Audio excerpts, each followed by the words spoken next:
जय संविधान, जय भीम, महात्मा गांधी की जय, गुड से मुर्दाबाद।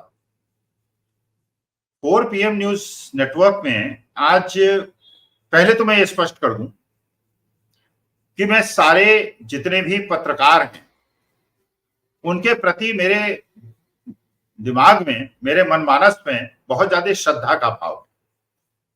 मैं मानता हूं कि जो पत्रकार होते हैं बड़े बुद्धिजीवी होते हैं, प्रबुद्ध होते हैं और अच्छे विश्लेषक होते हैं। मैं गोदी मीडिया की बात नहीं कर रहा, उनको तो मैं पत्रकार मानता ही नहीं, क्योंकि मैं मानता हूं कि उन लोगों ने जो पत्रकारिता का धर्म है उसको बेच दिया है, उसको गिरवी रख दिया है। लेकिन जो मैं कहने वाला हूं, कृपा करके इसको अन्यथा कोई न ले।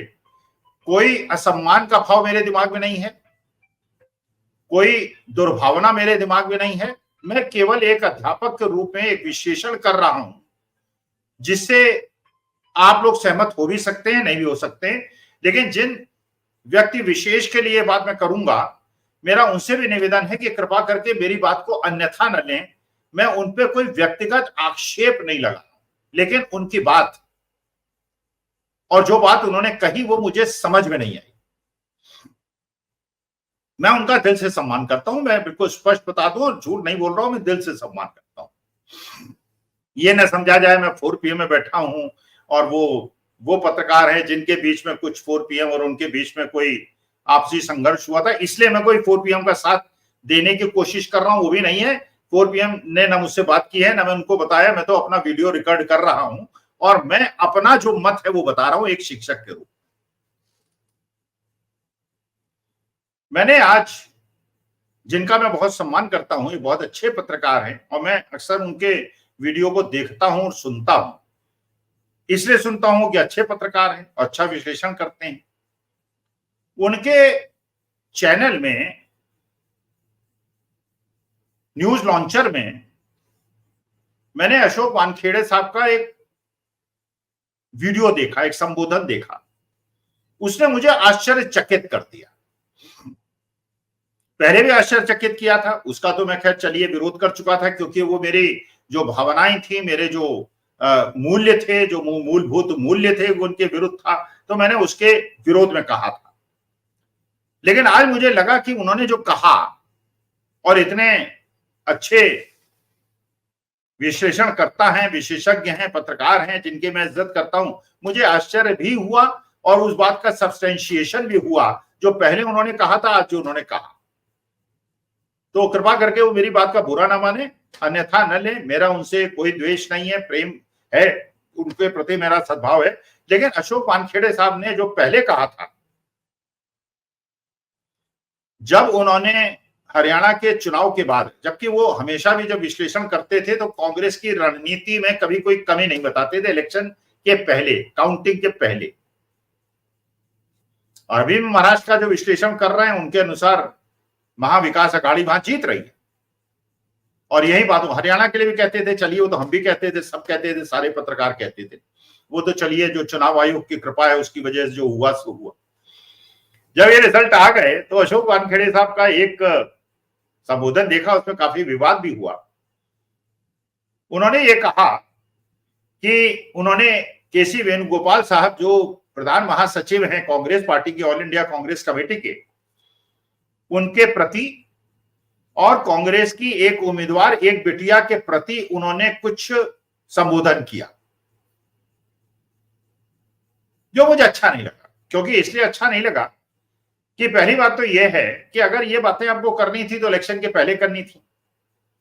दूसरी बात यह है कि आप केसी वेणुगोपाल साहब को टारगेट क्यों कर रहे हैं? क्योंकि केसी वेणुगोपाल को अगर ऑल इंडिया कांग्रेस कमेटी ने प्रधान महासचिव बनाया और राहुल गांधी उन पर विश्वास करते हैं, जैसे वो केरला से मेंबर ऑफ पार्लियामेंट थे, लोकसभा के सांसद थे, और जब अगले चुनाव में वो सीट कम्युनिस्टों को देनी पड़ी तो इसलिए कांग्रेस ने कहा उनसे, वेणुगोपाल साहब से, कि आप इलेक्शन मत लड़िए। उन्होंने कहा ठीक है, नहीं लड़ते, क्योंकि वो कांग्रेस के निष्ठावान कार्यकर्ता थे। वहां पे उन्हें टिकट नहीं मिला, फिर उनको राज्यसभा भेजा गया। इस इलेक्शन में राहुल गांधी ने कहा नहीं, आप चुनाव लड़िए। तो बिना किसी वाद विवाद के उन्होंने चुनाव लड़ा और जीत गए। इसका मतलब जमीनी पकड़ है केरला के अंदर केसी वेणुगोपाल की। अच्छा, अच्छा, किसी भी राजनीतिक नेता के ऊपर आरोप तो लगते रहते हैं, प्रत्यारोप लगते रहते हैं, कोई भी बातें होती रहती है, लेकिन हम लोगों को, पत्रकारों को, जब हम, या मैं तो खैर पत्रकार नहीं हूं, मैं तो अध्यापक हूं, पत्रकारों को या अध्यापकों को या कोई भी विश्लेषणकर्ता को किसी के चरित्र पर और विशेषकर किसी नारी के चरित्र पर प्रश्न नहीं उठाना चाहिए। इसलिए मैंने उस समय उनका विरोध किया था और मेरा विरोध आज भी मैं कायम हूं, उचित नहीं था, क्योंकि जिस सीट के बारे में उन्होंने कहा था कि वो उनको दिया गया किसी वजह से, और जिस वजह उन्होंने बताई वो उचित नहीं थी, वो अनुचित थी, कि उस सीट पर एक ऐसी कार्यकर्ता को टिकट मिलना चाहिए था जो नंबर 2 पे आई और कांग्रेस में थी, टिकट चाहती थी, लेकिन उनको न देके उस लड़की को दे दिया गया जिसका उन्होंने संदर्भ लिया था। लेकिन जिसको टिकट नहीं दिया गया, मैं ये मानता हूं उसको टिकट नहीं दिया जाना चाहिए था, क्योंकि कई इलेक्शन वो लड़ी, कांग्रेस के टिकट पर लड़ी, एक बार जीती, उसको कांग्रेस ने संसदीय सचिव बनाया, उसको सम्मान दिया, फिर वो कांग्रेस छोड़ के चली गई, भारतीय जनता पार्टी में चली गई, भारतीय जनता पार्टी छोड़ के इलेक्शन के पहले कांग्रेस में आई, क्योंकि भारतीय जनता पार्टी में उसको टिकट मिल नहीं सकता था, और उसने सोचा कि वो कांग्रेस के टिकट पे इलेक्शन लड़ेगी। कांग्रेस को ऐसे लोगों को टिकट मेरे हिसाब से नहीं देना चाहिए था जो कि केवल चुनाव लड़ने के लिए कांग्रेस में आए हैं, जिनकी निष्ठा अभी सत्यापित नहीं है, और हो सकता है जीतने के बाद फिर वो भारतीय जनता पार्टी के साथ चले जाए, क्योंकि उन्होंने अपनी निष्ठा को डिगा दिया था। तो उसमें खैर केसी वेणुगोपाल साहब पे बहुत बड़ा अटैक था, तो कुछ ऐसा भी विश्लेषण हुआ कुछ लोगों का, सच हुआ, गलत हुआ, ठीक हुआ, गलत हुआ, मुझे नहीं पता, लेकिन उसमें कहा गया कि वेणुगोपाल साहब पे इसलिए अटैक हो रहा है कि वेणुगोपाल साहब उस कमेटी के अध्यक्ष हैं, पीएससी के अध्यक्ष हैं, पब्लिक अकाउंट्स कमेटी के अध्यक्ष हैं, जिसके सामने माधवीपुरी बुच को पेश होना है, सेबी की चेयरपर्सन।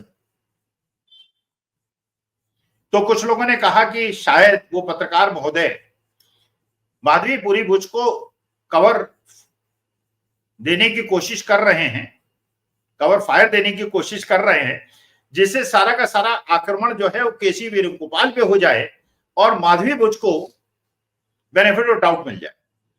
तो एक तो कड़ी वो थी जब उन्होंने टिकट बंटवारे पे और कुछ फ्रेंडशिप की और अड्डे की बात की, वो तो चलिए बात खत्म हो गई, मैंने कर ही दी आपके सामने। अब उन्होंने जो आज वीडियो मैंने देखा उनका, उससे मुझे और आश्चर्य प्रबल हुआ। उन्होंने कहा कि केसी वेणुगोपाल साहब उसके अध्यक्ष हैं, भारतीय जनता पार्टी के बड़े लड़ाकू और दिग्गज नेता उसके मेंबर्स हैं, उनकी संख्या अपोजिशन के मेंबर से ज्यादा है। तो उन्होंने प्रश्न चिन्ह माधवीपुरी बुच पे उठाने के बजाय केसी वेणुगोपाल साहब की उस क्षमता पे प्रश्न उठा दिया कि क्या वो उस मीटिंग को मैनेज कर पाएंगे और माधवीपुरी बुच से वो प्रश्न पूछ पाएंगे जो माधवीपुरी से पूछे जाने चाहिए, या वो उनको बेनिफिट दे देंगे और उनको दोषमुक्त कर देंगे। इसका मतलब जो प्रश्न हम पत्रकारों को पूछना चाहिए सेबी चेयरपर्सन से, क्योंकि सेबी चेयरपर्सन वो पद है जिसमें लाखों करोड़ों निवेशकों का पैसा लगा हुआ है और जिसका नियामन करना उसका काम है, उससे प्रश्न पूछने के बजाय आप केसी वेणुगोपाल से प्रश्न पूछ रहे हैं, और इस परिस्थिति में पूछ रहे हैं जबकि आपको पता है कि केसी वेणुगोपाल साहब को उन लोगों का, निशिकांत दुबे जैसे लोगों का सामना करना है जो कि उग्र हैं और जो माधवी बुच को बचाना चाहते हैं। और जैसा आशा थी वैसे ही हुआ, जबकि पीएससी के सामने या जेपीसी के सामने जो संसदीय लोगों के, सांसदों के द्वारा गठित हुई है, उसमें किसी का ना पहुंचना एक धृष्टता माना जाएगा। पहले माधवीपुरी बुच ने एक लेटर लिखा कि मैं नहीं आ पाऊंगी विशेष कारणों से, लेकिन उसके बाद उनको मना कर दिया गया, आज उनको पहुंचना था वो नहीं पहुंचे। इसका माने उन्होंने क्लियर कट ये बता दिया, क्योंकि सरकार मेरे साथ है, सत्ता मेरे साथ है, मैं पीएससी को I don't care, I would not appear. अच्छा, अगर ये माधवीपुरी समझती हैं और उनको संरक्षण प्राप्त है सरकार का, तो इसमें केसी वेणुगोपाल साहब की कैसे गलती हो गई? इसका मतलब यह है कि उस कमेटी जिसमें विपक्ष के सदस्य कम हैं और सत्ता पक्ष के ज्यादा हैं, और जिसके अंदर पीएससी के अधिकारों के तहत और सबकी सहमति से निर्णय होना है, जिसकी रिकमेंडेशन को सरकार माने ना माने ये भी नियत नहीं है नियमानुसार, उसमें केसी वेणुगोपाल साहब थे। तो अब क्या ऐसा है कि पहले जो आरोप लगाया गया था, अब जो आरोप लगाया गया है वो माधवीपुरी बुच से प्रश्न पूछ के केसी वेणुगोपाल साहब से प्रश्न पूछा जा रहा है। तो क्या ये उसी प्रकार की एक भावना है जिसमें जब भी हम गोदी मीडिया में जाते हैं वो सत्ता पक्ष से पूछने के बजाय प्रश्न अपोजिशन से पूछने लगता है। तो यहां भी उसी प्रकार से क्या माधवी पुरी बुश से प्रश्न पूछने के बजाय केसी वेणुगोपाल साहब को टारगेट किया जा रहा है और माधवी पुरी बुश को बचाने का प्रयास हो रहा है। मैं कह नहीं रहा हूं कि ऐसा हो रहा है, मैं प्रश्न पूछ रहा हूं, लेकिन मुझे ऐसा लगता है कि यह अटैक क्या एक लॉबी द्वारा केसी वेणुगोपाल पे इसलिए किया जा रहा है जिससे उनकी क्रेडिबिलिटी कम हो जाए और उसके बाद माधवी पुरी बुश को जो सरकार बचा के निकाल ले जाए उसका सारा का सारा दोष केसी वेणुगोपाल साहब पे पड़ जाए, ऐसा मुझे लगता है। मैं बुद्धिजनों से, प्रबुद्ध जनों से, पत्रकारों से और अशोक वानखेड़े साहब से हाथ जोड़ के ऐसा ना समझें कि मैं उनके खिलाफ कुछ बोल रहा हूं, लेकिन उनके जो एड्रेस था, जो उनकी वीडियो थी, उसे मुझे समझ में नहीं आया। तो एक ये समझिए कि मैं उनसे वरिष्ठ हूं, बुजुर्ग हूं, उनसे उम्र मेरी ज्यादा है, एक जिज्ञासा है, अगर वो चाहेंगे मेरे प्रश्नों का जवाब दे तो दे दें, जिससे मुझे कम से कम जो मेरे दिमाग में प्रश्न है उसका जवाब मुझे मिल सके। नमस्कार, धन्यवाद और प्रणाम।